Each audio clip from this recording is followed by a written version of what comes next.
The Fold 3 is as good as a year old now, meaning we should be expecting the follow-up to Samsung's top-of-the-line premium foldable device. In the meantime, One UI 4.1 is still at the core of the software experience before the official release of Android 13 later in the year for better support with tablets and foldables. In the meantime, the July software update from Samsung has started to roll out. Hi, Ben from SamMobile. If you enjoy new and exclusive videos like this, then be sure to like, subscribe, and turn on notifications so you don't miss any new videos on YouTube with SamMobile TV.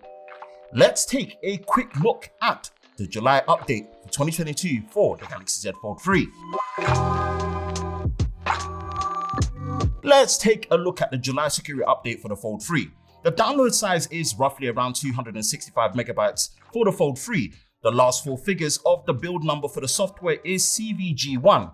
This is the unlocked model powered, of course, by the Snapdragon 8 Gen 1. So the build numbers might be different for the locked carrier models, and the update might not yet be available due to region and carrier restrictions, so just bear that in mind. The changelog details pretty much outline the standard things we usually see on a monthly security update, focusing on overall stability improvements and the list of native Samsung apps that might be updated throughout the process. Although not much is given away and detailed in the original changelog when updating to the July security update, just like we experienced with the Galaxy S22, Samsung's official mobile security online page states that along with the Google patches that come with it, Samsung does provide 41 vulnerabilities and exposure fixes to improve the customer confidence for security on their devices. In general, as expected for a monthly security update patch, there isn't much that has changed in terms of the core user experience for brand new features as found.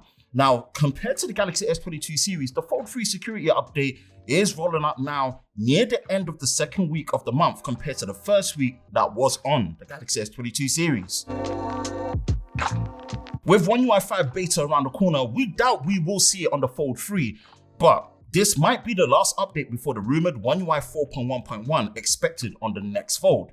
Have you received the July update for the Fold 3? Let us know in the comment section below. For the latest news in the world of Samsung Daily, be sure to visit us at SamMobile.com. And for the latest videos on YouTube with SamMobile TV, be sure to subscribe and turn on notifications, and we will see you next time.